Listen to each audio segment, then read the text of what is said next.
Hi guys, I'm gonna try to tell you the story of how I went from a custodian part-time to a plumber with a master's. And so I gotta take it back a little ways, about 20 years. It was 2004, 2005. So basically in 9th grade or 12th grade, I got out of school at like 9 o'clock, 10 a.m., somewhere in there, 9 and 10 a.m. in the morning. And I would work on the night shift at the elementary school part-time, doing custodial work at night from 2 to about like 4 or 5 was what the part-time shift was. And their schedule with the custodial part was you're on a list of, say, 20 people they can call from. If there was someone out, if someone got sick, there was a rotation, and basically the school could call whoever they wanted to and try to grab that person to come in and work the night. So I started getting the calls to elementary school, and really enjoyed it. It was, eager to learn, definitely different than what I was used to. Before that, I worked at a car wash for 4 years, which typically didn't happen for a high school student. Most high school kids worked the summertime because they had off to make the extra money. I was pretty much the one out of like 3 of a staff of like 15 to work 12 months out of the year for 4 years. That was pretty much like unheard of. People didn't want to work the winter time. It was cold. It was rainy, and so that's how I got kind of the cleaning aspect. And they put me in the car detailing department, so that kind of helped out too. So working this night shift at elementary school, I got to really get familiar with the school itself, the teachers, the head custodian, and about 3 months into that, I got transferred to a different school, elementary school, full time once I graduated high school. And that head custodian was, well, I never had a problem with it, but everybody else had, not really beef, but you could just tell some people give off the wrong era or wrong vibes to everybody except maybe you. And no one really liked this lady. They didn't like dealing with her. They didn't like talking to her. She came across as like a grump, like don't bother me, just kind of just one of those people you just don't want to even deal with. But for some reason, she treated me almost like a kid, almost like her kid. You know what I mean? I never had a problem with her. We had a great relationship. She was actually one of the ones that taught me how to clean the school properly, how to wax the floors, how to clean it to where it's more than just a job. It was this was her passion. She's been in this building for 20 years, and I'm just walking in like 20 years old, don't know what I'm doing, not even sure how I even got the job. To be honest with you. So working there from 2 to about 11, I got to learn a lot about the teachers, the staff. Later on, I was only there for about 6 months, and then I got transferred to the high school, which opened up a lot more doors because you still have the time frame from, say, 2:30, because our schools got out at like 2:30, so we'd start at 2 till like 11. So still cleaning, still got 20 classrooms, still got 4 bathrooms, still got a hallway for a tile, still got the vacuuming, the sweeping, everything. And with that being said, the maintenance department, right, for those, it was 8 schools. They did 8 schools, so they get off at 3:30. So in my section of the building, I had 20 classrooms and a few bathrooms. So whenever a maintenance worker would be working in that section and they needed help hanging a whiteboard, or the bathroom had just flooded and the plumber was in there trying to fix something, I was always kind of like, how can I help you? How can I assist you? This is like my section. I take pride in these 20 rooms, these bathrooms, this whole, wing of the building, basically. This is mine. And I think just over time, just dealing with the maintenance guys, and interacting with them, knowing my personality, knowing I was willing to help. They all knew I had no customer service, or no, not customer service, I had no mechanical skills, but I was willing to help out. And I think that went a long way with these guys throughout the, throughout the whole year I was basically there. And it got to the point where there was a position open for basically a helper, journeyman helper, between the plumber and the carpenter. There was a position open for them to go kind of float back and forth. So their boss came to me one day and said, "Hey, would you mind applying for this position? You already know the schools," because I knew all the 8 schools from when I subbed. I got to sub around all of them. I know the staff. I know where the mechanic rooms are. I know basically the basics of where all the schools layout are. So I already had that advantage over another candidate. And I just was straight up with the guy, like, "Hey, I have no mechanical experience. I don't know, bare minimum, bare minimum tools at this point in my life." And he was like, "It's okay. It's the entry-level position. You just gotta go from the ground up, from the plumber to carpentry," which is no carpentry. It's all block and, there's no wood. There's no real wood in the schools. So I applied, got the job, and my first test of being there for the interview was to build this shelf, this metal bookcase shelf. You probably see them in storage areas. It's got the wood frame. Well, they built it the way they wanted it to, deconstructed it, and put it in a pile. So all the parts are there. And when I came for the interview, they had me put this shelf together. And obviously when I was done, there was some pieces missing or not together on the shelf because I don't know where they went. It didn't make sense at the time. And they just told their boss, like, "Hey, he put the shelf together. He did it." And their boss said, "All right, well, let's hire him." So got on with them, the maintenance department, and learned the stuff from the carpenter, plumber, how to work on commercial toilets, how to, hang whiteboards, projectors, work on floor tile, put together cafeteria tables. Anything non-trade related, like carpentry, electrical, plumbing, anything else beyond that, this guy did. Windows, doors, whatever. And I got to a point where about a year and a half in, the boss that got me for the interview set me down and said, "All right, which path do you want to take in life? Do you want to be a carpenter / handyman, or do you want to be a plumber?" And at that point,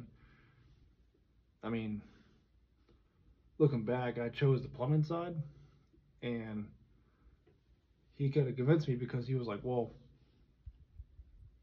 the day you start, the day you started now, the plumber currently that's been in the school system for almost 30 years is going to retire in about 4. And he said, if you take this class to get your license through the county and your schooling, by the time you're done, he'll be rolling out and we can hopefully slide you in that spot so you can be in charge of 8 buildings. And that was a little overwhelming because I definitely was not at that level to be in charge of 8 buildings as a plumber back then. So I went to the schooling. They paid for it. Well, I paid for it, and they paid me back when I finished each year of schooling. I got the money back.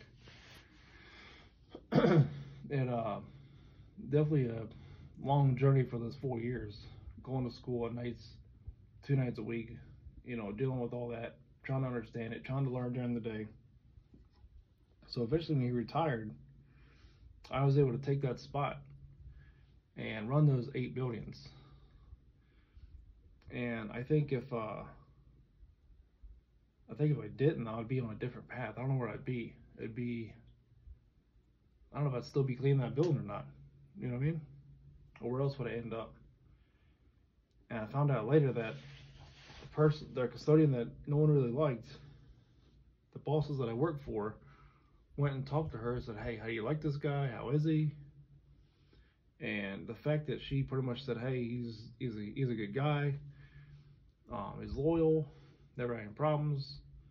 I think that went a long way, because they were expecting he's terrible, he's this, he's that, I think that's one of the pushing points for me to get that interview, honestly. And it was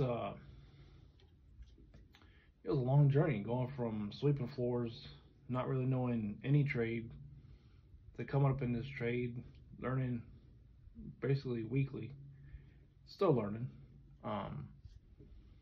sitting down from a master's, taking the test, going through the schooling, making a living. And it's just there's a lot of people out there that will give you guidance in life to the things that you want. And I don't think if I got the car wash job, which doesn't seem like that big of a job, but being there for 4 years and putting that on my resume for the schools that I've been there 4 years, that I haven't left when I was 19 or 20, 17, 18, somewhere in there. That was almost 20 years ago. But having these little milestones of, he's worked here for 4 years, he's switched over to a part-time custodian, he's done that for a year, just switched over to maintenance, switching the maintenance department was probably a big step. And there was a lot of learning curves. There was mistakes along the way of what not to do, what to do. It definitely taught me a lot about the trade, the customer service part, the ability to hold your tongue when it comes to certain jobs and people. Because you're still working around teachers, you're still working around kids, you're still working around principals. It's not a construction site. It's a school system. And I kind of take that into kind of a business now of dealing with people, no matter what their job is, what they have in the driveway, how big their car is, or how little their house is. Kind of still treat everybody the same way.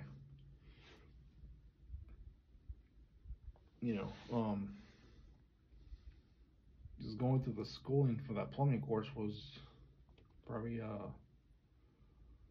one of the harder things I've done schooling wise, because the first year of the plumbing school, back when I took it, it was all codes, or it was all the codes was the last year. That's probably the most boring part. The first part was introduction. Here's how things drain, here's what pipe sizes are. I can kind of relate it to my schools, go back to the school and kind of examine it and read the blueprints and kind of go through the whole thing.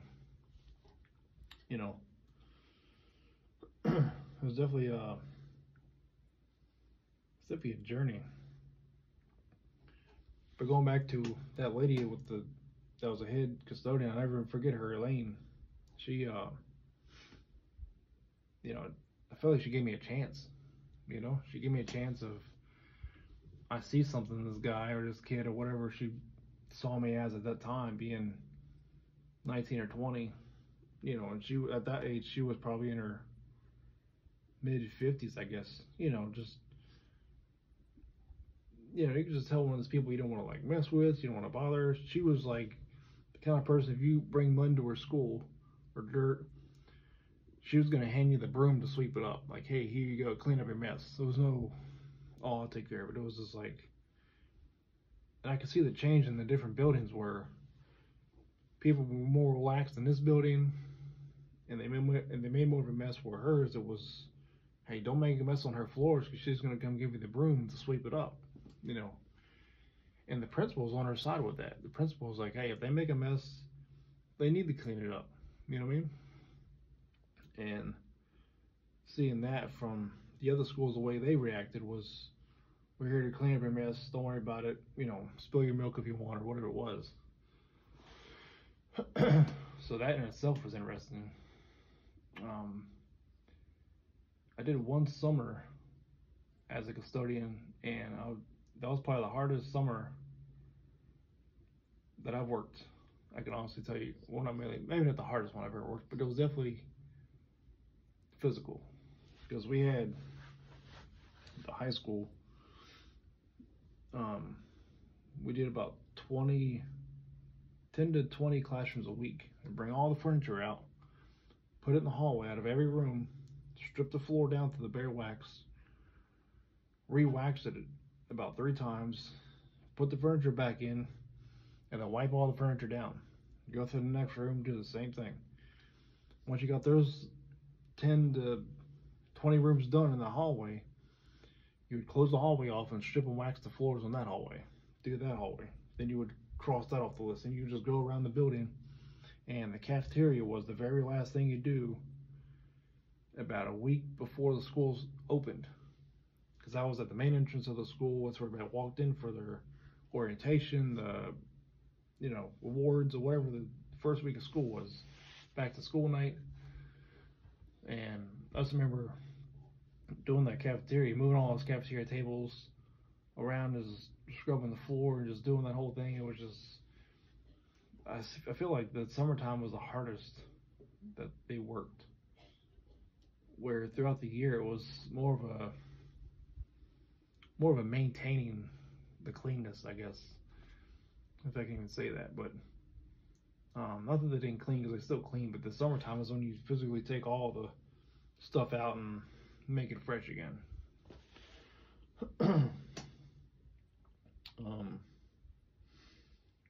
It's definitely been an interesting journey. Like I said, the schooling was difficult. Given a lot of chances through the school system. I was there for 12 years, and I was the head of the plumbing department, which was only one of me. But I left because there was a lot of politics. The last probably 4 years that I was there, was the kid would rip a water fountain off the wall, 3 or 4 times in the athletic department. Kids or whatever, kick it off or do something, and I'd ask them to check the cameras to see who did it, and they wouldn't get involved with the kids or the parents. It was more of a just fix it and roll on. We'll deal with it as it goes.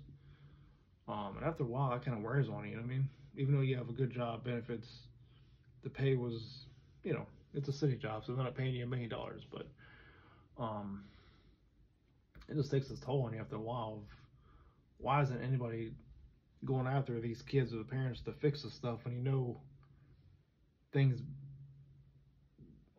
break on their own sometimes, but sometimes they also get damaged. I feel like when it was damaged, something should have been done about it, but at that time it wasn't I was just working, so there's nothing I could really physically do. But yeah, I just got tired of that and started doing my own thing, as a plumber for the schools. I got a lot of teachers that wanted side work, kitchen faucets, disposals, that whole thing. And that's where I started doing my business, was working for these teachers that I worked for during the day. I knew that I could work and do the work, and I wasn't charging outrageous prices, because I did work there and I was going to see these people on a weekly basis. But if you can put a faucet in for $100, in half an hour, an hour, and that adds up. If you're 19 or 20 years old, just starting out, you know, no family, apartment, you know, just hanging out. And just kind of grew from there. Now I have my own business, getting, you know,